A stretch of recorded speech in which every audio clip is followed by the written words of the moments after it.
The organization, what we do best is empower veterans. Right. We don't consider ourselves to be a shelter. It's more of a community home for veterans to come who are in different stages of their life. Like it's so hard to tell, but it's like some veterans are in need of VA benefits. Some veterans are in need of housing. Some veterans are in need of drug and alcohol recovery. Right. Some veterans are looking for help with post-traumatic stress disorder. Mm-hmm. So there's no template for what we do. It's basically we just kind of see what the needs of the veteran is, and we try to help them to get those needs. Right.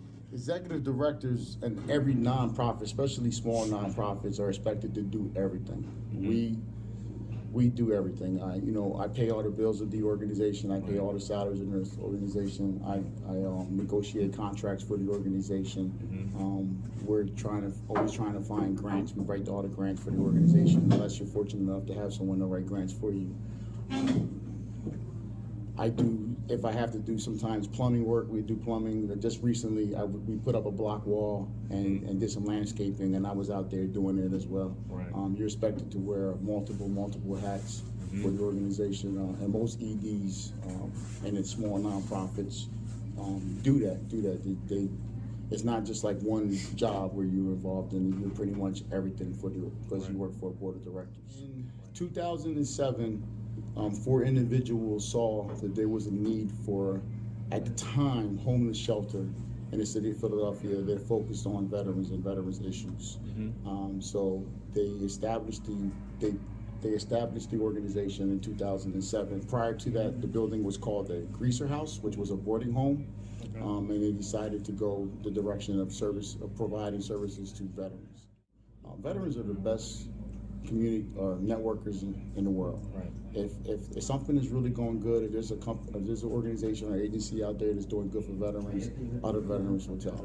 Right. So I see veterans all the time who need help with their VA benefits, and you see veterans all the time who are looking for help with post-traumatic stress disorder, for drug and alcohol recovery. So every veteran has a different story, and what we try to do is identify what success will look like in that veteran's life. Right. Some veterans come in who are already 100% service connected, so they're receiving all their VA compensation, don't have a drug and alcohol problem, but just want to go to school. Right now, we currently have 40 veterans staying at the house.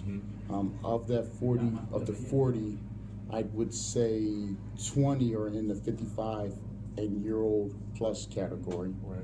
And then we have about 6 who are under the age of 25, and then there's like a hodgepodge in between. Right. So we deal with a small population of post 9/11 veterans, a huge population of Vietnam era veterans, and then we have a small, maybe larger than the post 9/11 veterans, but not as big as the Vietnam era veteran population of what we call Cold War veterans entirely. Mr. Glackland found out about the veterans group through the VA. He was referred to the veterans group from the VA.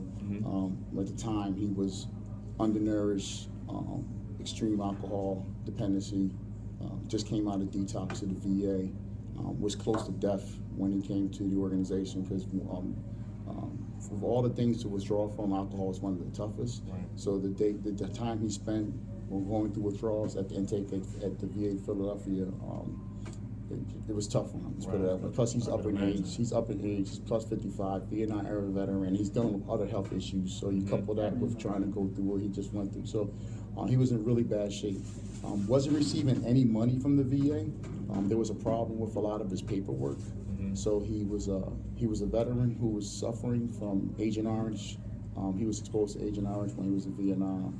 Also was suffering from post-traumatic stress disorder and wasn't receiving a dime of compensation from the VA. When he came to the house, he started to get physically better, but his demeanor, his just about it was always depressed, always angry, and rightfully so. I mean, he was someone, and also he served his country, served the country honorably, and wasn't receiving any compensation. And I took an interest to him. This was when I was just a volunteer at the organization, and I basically hand walked him through all the paperwork, through all the process, went to doctors with him, got the reports that I felt would be good for him, filled out all the paperwork, put everything in the mail.